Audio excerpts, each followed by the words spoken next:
Monster Hunter Rise was met with great success, and the Sunbreak expansion followed suit with positive reception overall. There is one thing, however, which me and many other veterans think is a massive flaw and missing feature of the Generation 5 entry, and that missing feature is large-scale monster battles. For those of you who are relatively new to the series, let's jump back in time and recap what I am talking about. In the older Monster Hunter entries, there would be monster battles that had two stages, the chase and the standoff. This would be due to the monster having a massive amount of health points, meaning the player would need to damage the monster enough to have the opportunity to face it in an arena space, and if the player did not damage the monster enough, then the quest would fail.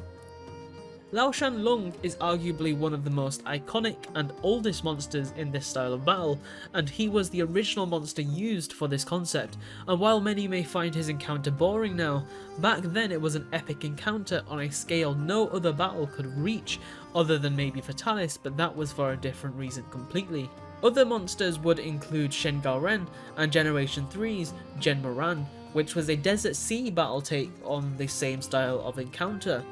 Yamasukami was also another one that's a more long-awaited return, and a monster that has never been seen in the mainline series since Generation 2. This weird siege monster had more of a vertical style to it with its encounter opposed to the horizontal one that is Lao Shan Lung and Shen Ren.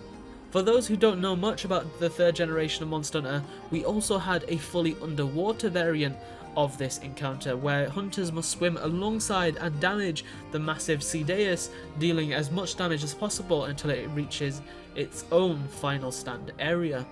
These encounters are something that have been missing from Monster Hunter for a long time, with Kulve Taroth being the one and only monster that we have battled in this style recently, and that was in Monster Hunter World. And we're not even going to mention Zora Magdaros, as I don't think that was worthy of a siege type monster, as we pretty much broke 3 predetermined spots on its back, and then we landed on a bridge where we just shot cannons repeatedly or ballistas, and that was about it, hitting it with the Dragonator like maybe once, possibly even twice, but I don't even remember if you can do it twice because it was that lackluster of a fight that I don't remember it that much.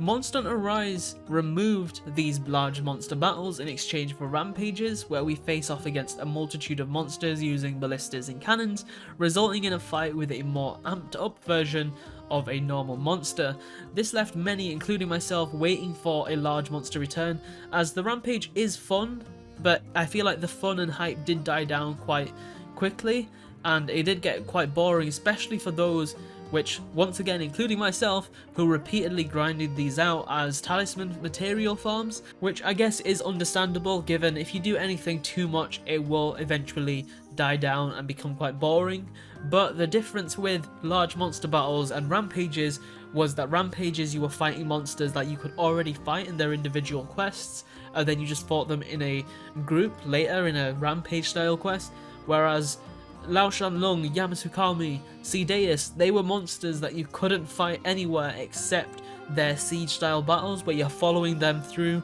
their pathway until they reach their final stand area. Of course, assuming you do enough damage to them to warrant the game to register you can fight them in that final area, because I do remember with Cedeus, if you didn't damage it enough, it would go a different direction and you would fail the quest. And while some may find these battles tedious and stretched out, these battles provided a canvas for the hunter or even hunters to take charge in battling monsters that would completely dwarf them in size, and there was nothing like it in the other parts of the game. Personally, I was a massive fan of these types of battles, as they provided some fun and intense moments, especially when playing with other hunters. So let me know down below, guys, what you think of these type of quests, and if you would like to see them return in the next Monster Hunter, or even in a title update for Rise if they were able to pull that off. And more specifically, what large monster would you like to see return? I know for me it would have to be Yamasukami, just given the strange nature of the monster and how long it's been since we've had it in the mainline games. So definitely drop a comment down below, guys, and I look forward to reading all of your comments. As always, a like would be extremely appreciated if you did enjoy the video. It does help out the channel a ton, and subscribe for a lot more Monster Hunter content. Don't forget to join our Discord, link is at the top of the description. We would love to have you in there, and thank you all so much for watching, and I will see you in the next one. Bye.